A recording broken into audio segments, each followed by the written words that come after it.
I bid to Miss Sylvia, our lecturer, for the introduction to Malaysian's Constitution class and to our fellow classmates. Today, my groupmates and I, Ayen, Atika, Intan, Irdana, and myself will be presenting our assignment, which we will be discussing about the fundamental liberties granted to the citizens under the Federal Constitution and the limitations imposed. Malaysia is a democratic country with its own flaws. There are 9 rights under the Federal Constitution that are granted to all Malaysians. Those rights range from Article 5 to 13, and those fundamental rights consist of liberty of the person, prohibition of slavery, protection against retrospective criminal laws and repeated trials, equality, prohibition of banishment and freedom of movement, freedom of speech, assembly and association, freedom of religion, rights in respect of education, and rights to property. I will now be presenting Article 5, which is liberty of the person. Article 5 states that no one shall be deprived of his life or his right to personal liberty save in accordance with law. This means that unless the law states so otherwise, his personal liberties shall not be stripped off from an individual. In Article 5, there are 5 clauses, and 4 of those clauses talks about what is supposed to happen when one is dealing with harassment, lawful or not, and when to, as well as when to be produced in front of a magistrate. Clause 4 touches on the proper procedure when dealing with other aspects of the law, such as the immigration department and the Sharia law. And the 5th clause states that clause 3 and 4 does not apply to enemy alien. For this article, the case law chosen was the public prosecutor versus Law Kihu case. Lau was given a death sentence, but he then challenged that sentence by saying that it was unconstitutional based on Article 5. However, the court held that the sentence was not unconstitutional and that it was, in fact, following the laws, and the law that was followed was the Internal Security Act, Section 57. Lau did not win his appeal and the sentence remained. This further proves how the liberties that are given are just a smokescreen and that our right can be violated when justified by the authorities. But in one way or another, it also proves that Article 8 of the Malaysian Federal Constitution is right and that everyone is equal in the eyes of the law. That is all for me. I'll be passing my presentation to Atika. Thank you. Assalamualaikum warahmatullahi wabarakatuh. Good morning to everyone. My name is Atika binti Ismadi, RCB 2211020064. Today I'm going to talk about Article 6 and Article 7. So basically, in Article 6, any type of slavery and forced labor is prohibited. However, there are exceptions to it. This was proven in Article 6, Clause 1 until 4. For example, work and service done by inmates for their sentence to be served. In case of PP, which is Public Prosecutor versus Rosita binti Muhammad Ali, Datin Rosita was found guilty after she was charged for being abusively to her employee. According to the International Labour Organization, few of the indicators of forced labor and slavery was physically abuse and abusive working environment. In my point of view, although it was stated in Constitution, we still hear about abusive labor environment and cases. So the Constitution has no proper definition of what slavery and labor entails. In Article 7, there are 2 clauses which are part of Malaysian fundamental freedom.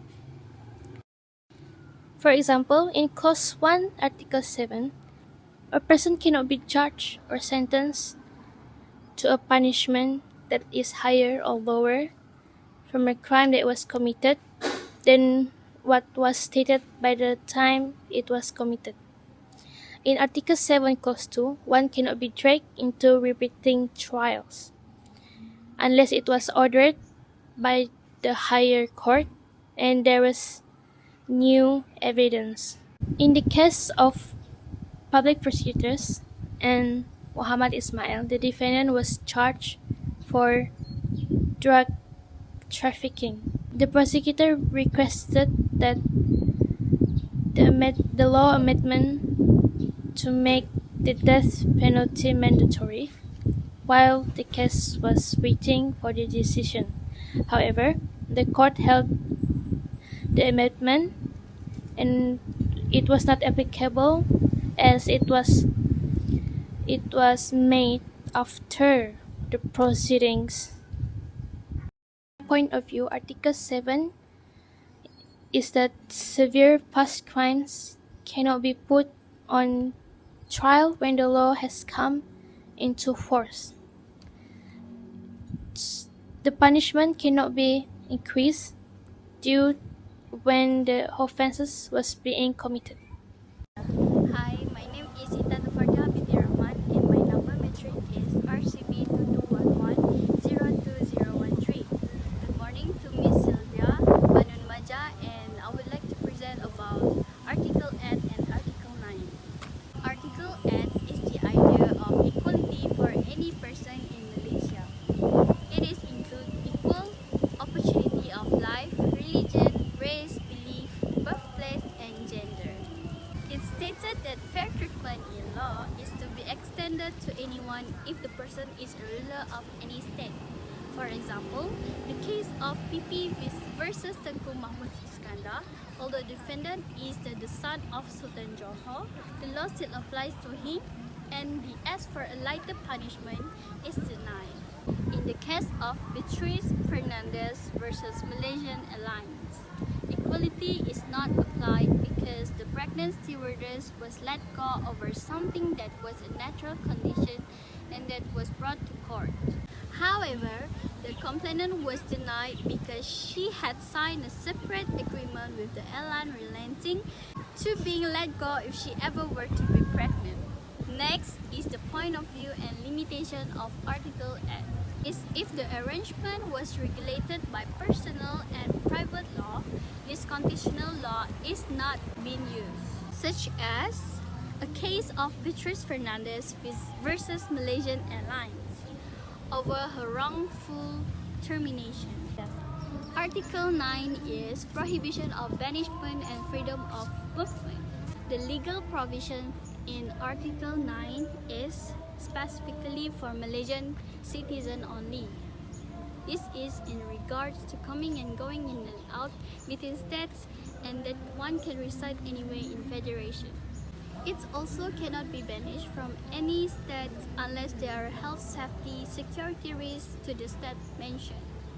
Stated in under Immigration Act 1963 Article 155, with Malaysian citizens, if they want to come in Sabah and Sarawak, they must have entry permit and have to apply it.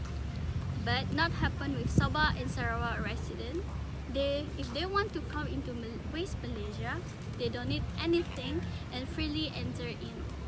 In the case of Law Waikong versus Government Malaysia, Law is permanently a resident of Australia. Argued to use this article in order to get passport, and he said it his right to move freely, but court's response was that it's not fundamental right to leave the country to travel. His application was denied. My point of view and limitation for this Article 9 is during pandemic COVID-2020 when our movement was limited and not interstate travel was allowed. This shows how a limitation can be imposed on the people of Malaysia.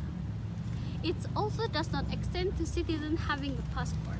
Let's move on to the next presenter. Assalamualaikum and hi everyone. My name is Irdiara Binti Asrol and my metric number is RCV 2211-02059. So today, I would like to present the fundamental liberties, Freedom which are of Speech the Assembly freedom of Association. religion. And first one is the freedom of religion. Malaysia is a country of diverse ethnicities and religion. It is stated in the Constitution that every group is entitled to spread and practice their own religion. Article 11 also regulates that each religion group is entitled to manage their own affairs. There is a cases law that related to this article, which is between Lina Joy and Majlis Agama Islam Wilayah Persekutuan in 2007. The applicant wants to change her name from Azrina Jelaini to Lina Joy as she has converted to Christianity. Then she wants to change and remove her Islamic name in her IC, but this request has been rejected by Tun Ahmad Fairuz as the chief judge. It is because only Sharia court has the fullest right over matters related to Islam. This limitation of freedom of religion also can be viewed in Article 12, which the religion of the minority age is to be decided by the parents or the guardians. So we are going to move to the next article, which is the freedom of speech, assembly, and association.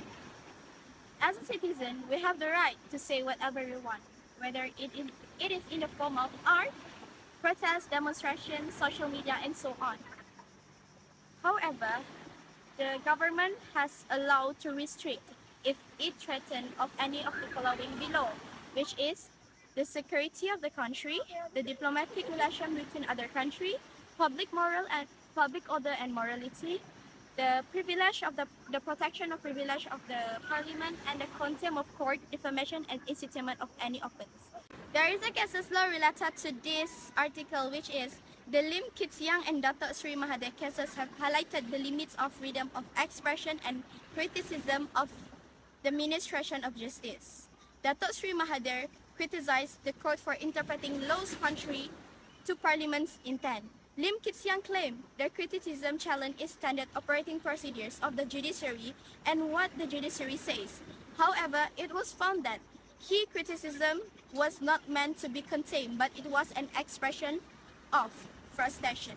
So the right mentioned in the Constitution is not absolutely, which means in a way, you will absolutely face repercussion when you say the wrong thing in Malaysia.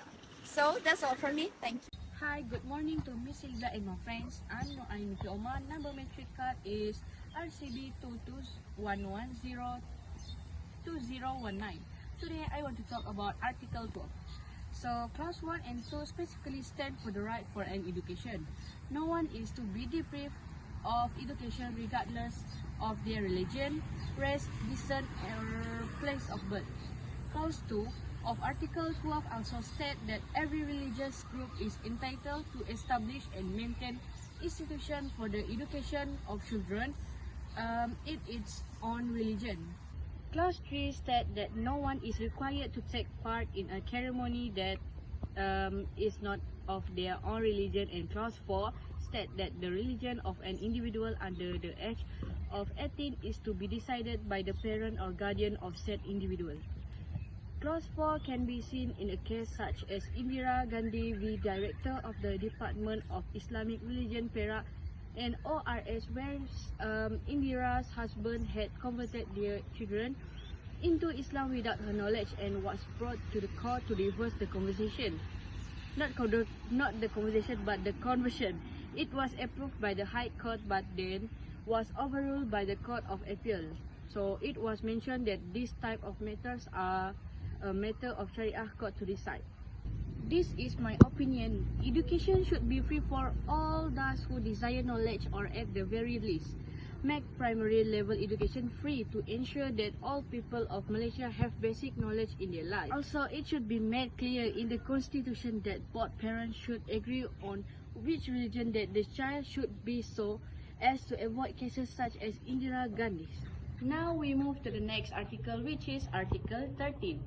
Article 13 of the Malaysian Constitution explains two clauses, which are: first, No one can be deprived of property except in accordance with the law. And second, when acquiring or using property, it is mandatory to offer adequate compensation. Property does not mean only land, but it can also mean goods, tangible or intangible, money, and many more.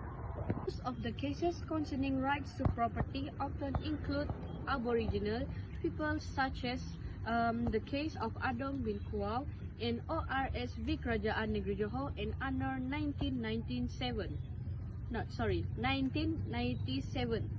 This was the first time or the first case in Malaysia concerning Aboriginal people, and the court decided that the indigenous people were to be given 26.5 million to support their well-being for the next 25 years because of the loss of income that they suffered from losing the land. My opinion is, if it is decided by the law that the acquisition of the property is essential, the right to the property can become obsolete, just like in other cases regarding indigenous land. This is because they state that the land does not belong to the native and it belongs to the government. So no compensation is required. So this is important to give fair compensation during the land acquisition process.